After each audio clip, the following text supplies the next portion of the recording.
Hello there, this is the Portfolio, and it's so nice to have you join us on this episode of the program. Your host is Cliff Ayoze, keeping track of developments in Nigeria and beyond in the area of finance, investment, and the economy. And what is in the portfolio? The biggest is the release of the National Bureau of Statistics on the inflationary trend in Nigeria, which remained positive for the sixth time. That's six consecutive 6 months now running.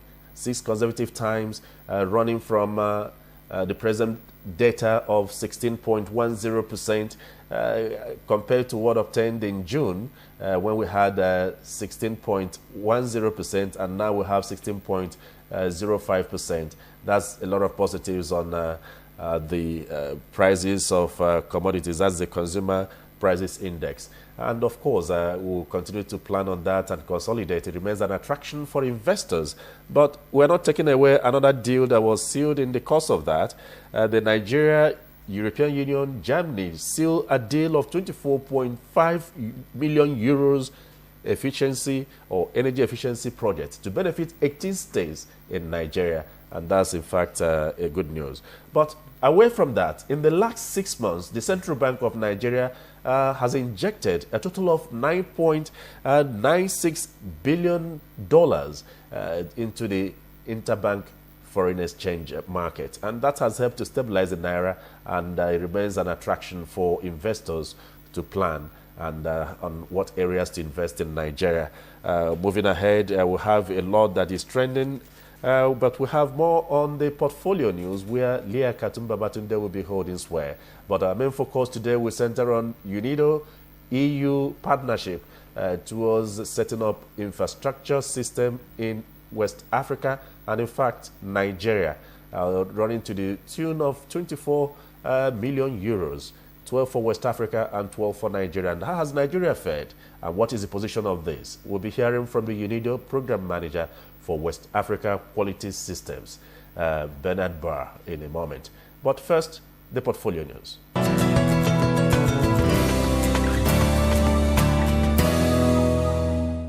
Fiscal discipline, improved revenue generation, rational allocation and efficient use of resources must be imbibed by every tier of government in the country to return the economy to the path of sustainable growth and development. Other efforts needed to put the country on sustainable growth include refocusing attention on quality investment in the real sectors of the economy, namely agriculture, manufacturing, mines and steel, as well as the promotion of micro, small and medium enterprises as the critical contributors to the growth of the nation's gross domestic product (GDP). Minister of Finance Kemi Adeosun stated this in a keynote address at a retreat organized by the Federal Ministry of Finance in collaboration with the Federation Accounts Allocation Committee (FAC) on the theme enhancing the effectiveness of FAC in Uyo, the Akwa Ibom state capital. The minister was represented at the event by the Permanent Secretary, Federal Ministry of Finance Mahmoud Issa Dutse, and stated that the economic reforms of the federal government have been geared towards wealth creation, employment generation, poverty reduction, development of the non-oil sector, and value reorientation. The inflation report for July 2017 reveals that headline inflation has again reduced to 16.05% year-on-year in July 2017 compared to 16.1% in June 2016. This makes it the sixth consecutive decline in the rate of headline year-on-year inflation since January 2017. On a month-on-month basis, the headline index increased by 1.21% in July 2017, 0.37 percentage points lower from the rate of 1.58% recorded in June. Food price pressure, however, continued into July with 20.28% year-on-year from 19.1%. This represents the highest year-on-year increase in food inflation since the beginning of the new series in 2009.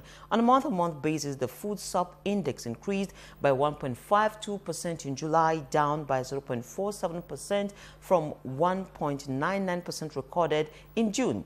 Selected food price watch data for July 2017 reflected that the average price of 1 dozen of agri eggs medium size increased year-on-year by 33.09% and increased month-on-month by 3.14%, while the average price of 1 kilogram of tomato increased year-on-year by 15.65% and month-on-month by 5.1%. Similarly, the average price of 1 kilogram of yam tuber increased year-on-year by 41.66% and month-on-month by 0.71%.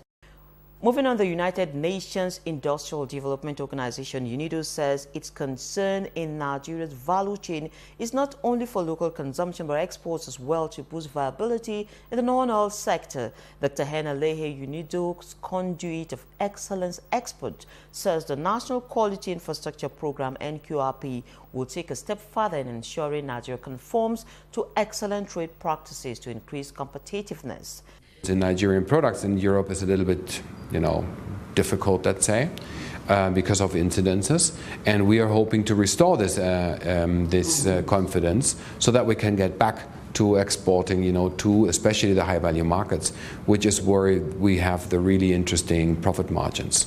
Nigerian exporters to Europe have had to grapple with challenges over quality and standardization, a situation Unido seeks to douse with a view to restoring confidence in Nigerian products.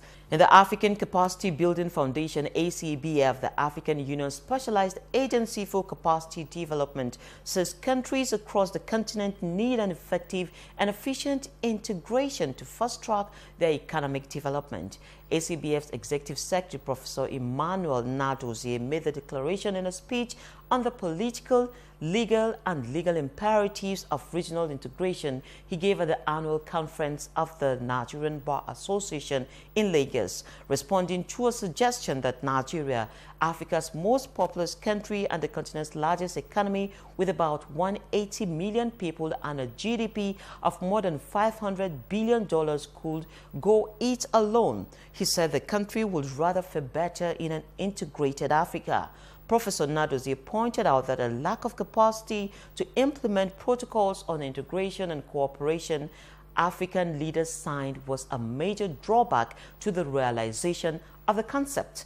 International airfares from Lagos to various destinations across the globe have recorded a further increase following the announcement of a new dollar exchange rate for the sale of air tickets. The Switzerland-based IATA, the trade association representing over 219 global airlines, reviewed the dollar exchange rate for the sale of tickets for flights out of Nigeria from 305 naira per US dollar to 326 naira per dollar about 3 weeks ago.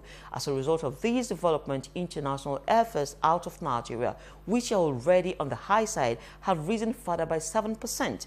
Travel companies issuing international tickets in Nigeria confirmed to our correspondent on Sunday that airfares had recorded a further increase.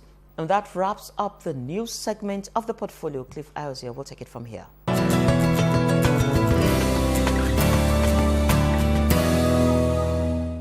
What is the position of quality infrastructure in West Africa and Nigeria? You get to hear in a moment. Stay with us.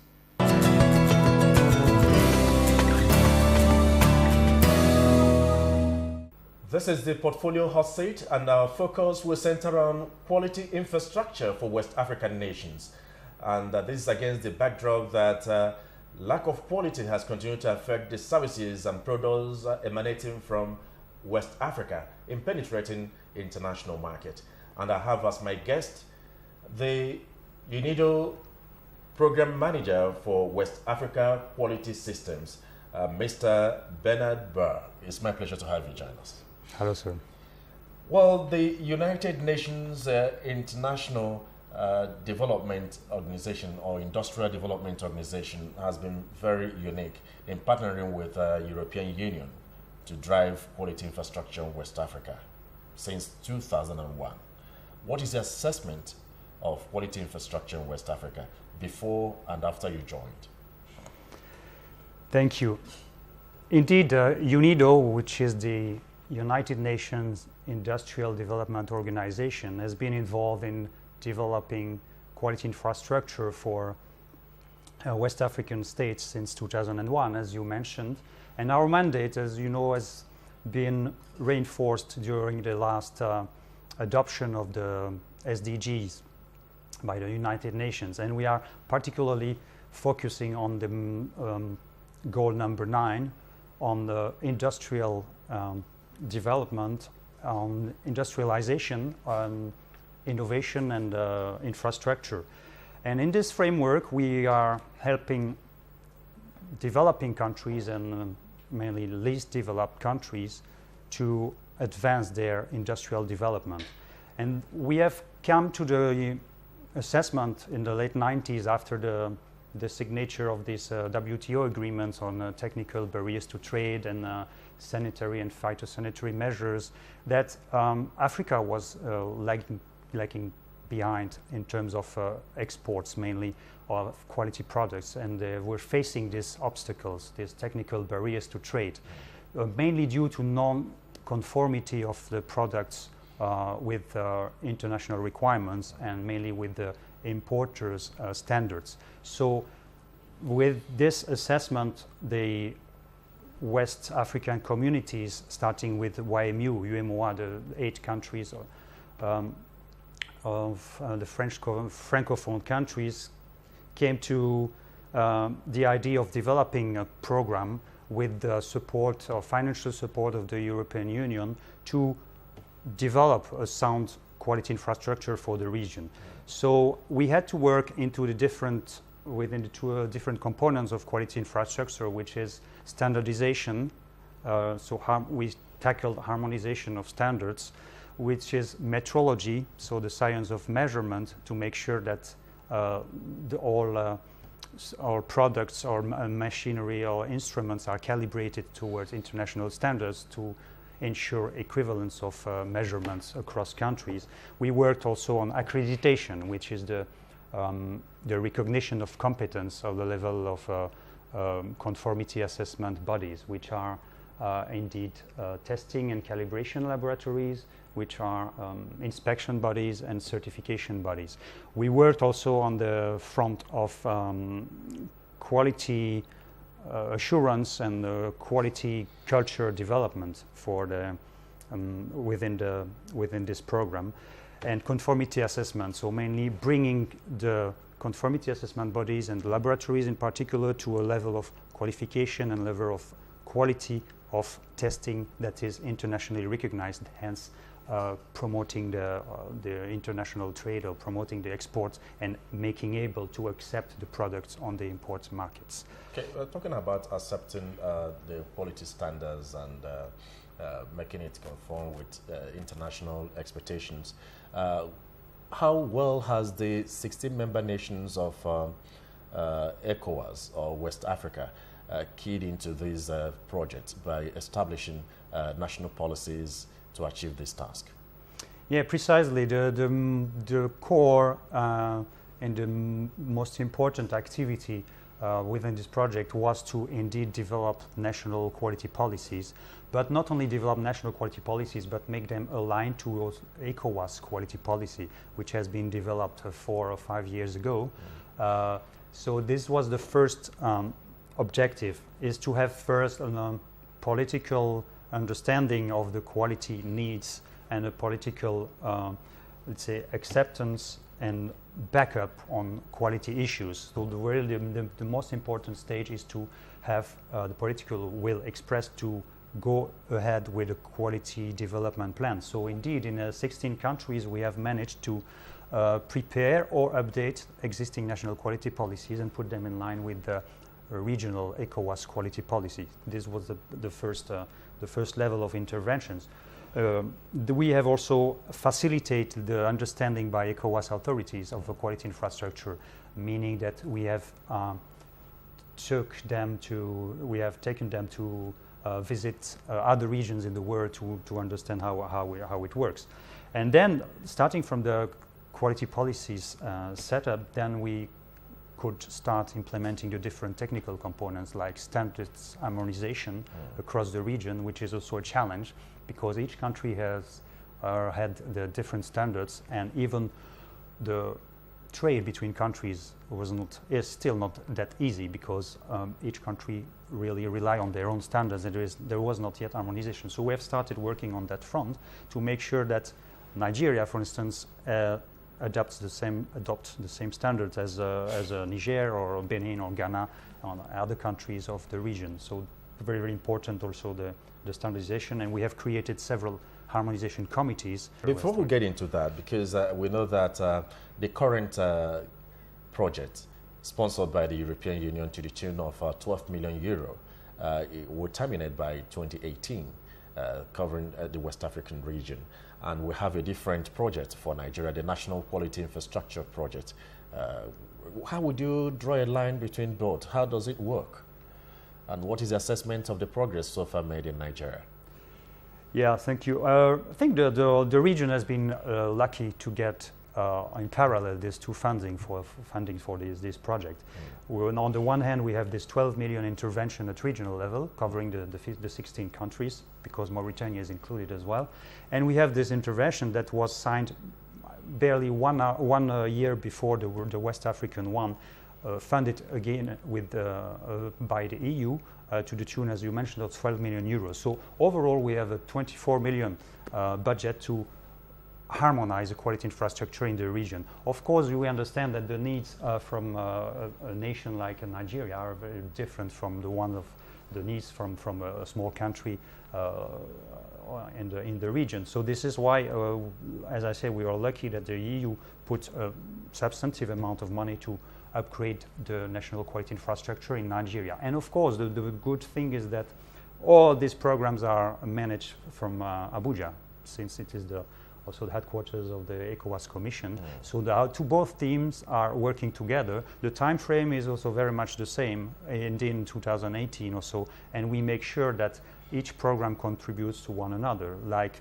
just a simple example, that we have trained conformity assessment assessors for accreditation lately in Dakar, and the National Quality Infrastructure Program in Nigeria contributed and sent a substantive number of assessors or candidate assessors from Nigeria to this regional West Africa meeting workshop to prepare the assessors and work on the same benchmarks, on the same standards. So we make sure that these two projects are integrated, and of course the impact of the intervention will remain barely comparable due to this differentiation between the size of the recognition of different size of economies between Nigeria and other. How satisfied are you with the progress being made with the project in Nigeria?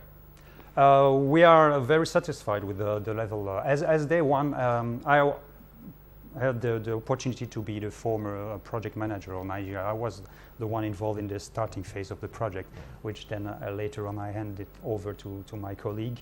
But we are very impressed by the level of engagement and the commitment at the political level, also technical institutions level, like SON, NAFDAC, like also CPC, because we had also a big component of consumer protection.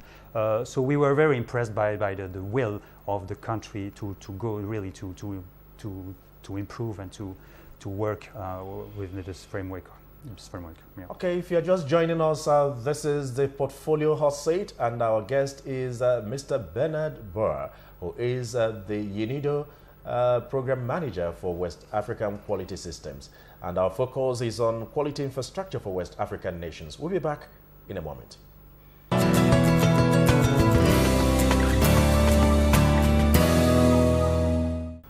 We're still talking quality infrastructure for West African nations, and with our guest, the Unido West African Quality Systems Program Manager, Bernard Burr.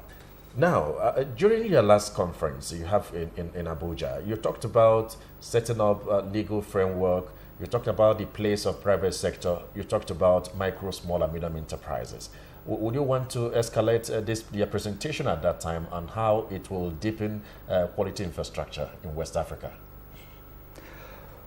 Yeah, as you know, the private sector is the core of our intervention, of course, because this is about developing the economy. It's about advancing it's about job creation, advancing development, social and economic development in inclusive and sustainable industrial development. As we know, a big part of the private sector scenery is covered by small and medium enterprises. Of course, we have the big guys, the big enterprises, which barely don't need so much of support because they have already understood the challenges of quality and really the need to develop their quality system. So this is more important for us to really target the small and the very small ones in particular towards efforts and towards increasing their quality systems. Therefore, we have worked at different levels. So first at the political level, as you know, as a policy level, to make sure that also this addresses the needs of the small enterprises. We have worked with institutional entities to support the SMEs, and we have worked also to capacity building of technicians and of entrepreneurs about quality and quality systems, especially in the food related business, because as you know that the WHO has estimated that there is a big impact on for instance foodborne diseases. As you may know, there are each year around 400,000 people dying from eating contaminated food, of which even 125,000 are children.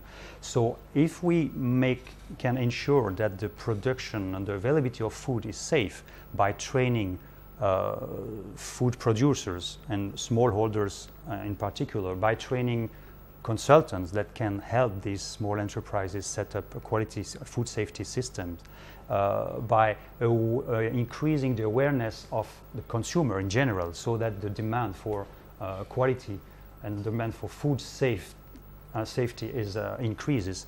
This is a way how we can tackle the problem in the region. Okay, this partnership also came up with a directory of accredited conformity assessment bodies in West Africa.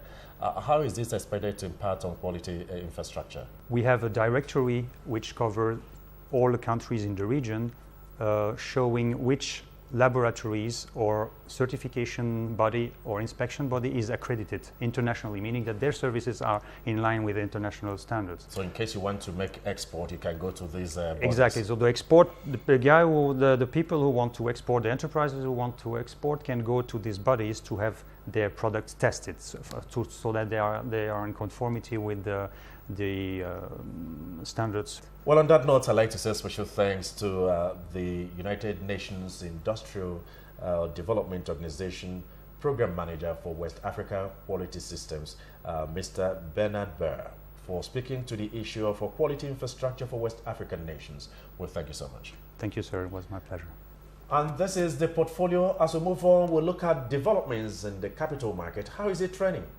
Bearish, bullish? We'll keep you abreast of developments.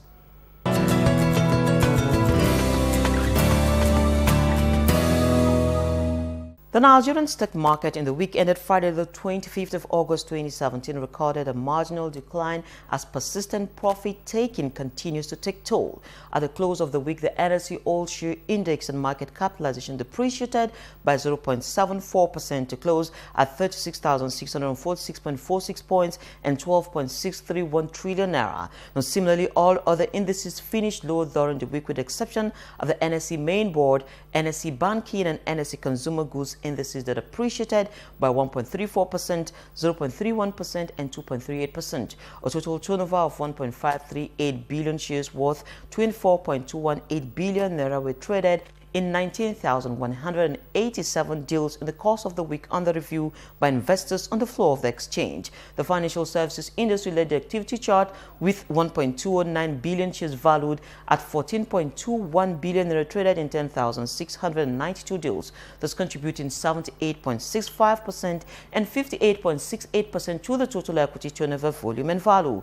The agriculture industry followed with 109.646 million shares worth 154.438 million naira in 321 deals, while the third place was occupied by the consumer goods industry with a turnover of 83.608 million shares worth 6.247 billion naira in 3,726 deals. Trading top three equities, namely Unity Capital Assurance PLC, Guarantee Trust Bank PLC and Aiko Insurance PLC, accounted for 579.065 million shares worth 7.9 billion naira in 1,856 deals, contributing 37.66% and 32.62% to the total equity turnover volume and value. Now, also traded during the week were a total of 390 units of exchange trade products ETPs valued at 6,511 naira 60 kobo executed in 5 deals. A total of 3,657 units of federal government bonds valued at 2.866 million naira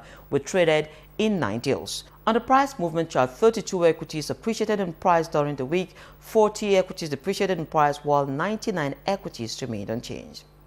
And elsewhere, U.S. stocks rose slightly on Friday, lifted by high dividend-paying stocks after Federal Reserve Chair Janet Yellen stayed silent on monetary policy in a much-anticipated speech. Yellen's speech at the annual meeting of central bankers in Jackson Hole, Wyoming, focused on financial stability while giving no hint on monetary policy, leaving the prospect of more interest rate hikes up in the air. She said the reforms put in place after the 2007 to 2009 financial crisis have strengthened the financial system without impeding economic growth. Meanwhile, a speech by European Central Bank Chief Mario Draghi gave little guidance on tapering the bank's bond holdings and heralded globalization over protectionism.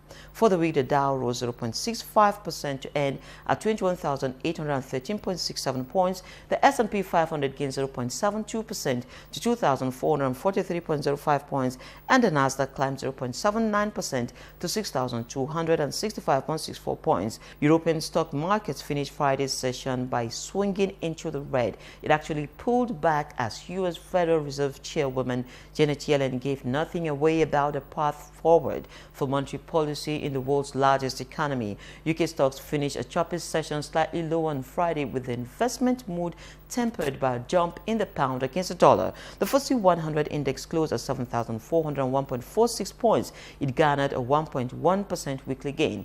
Germany's 30 closed at 12,167.94 points, and France's CAC 40, 5,104.33 points. That is it from this end. The portfolio will continue with Cliff.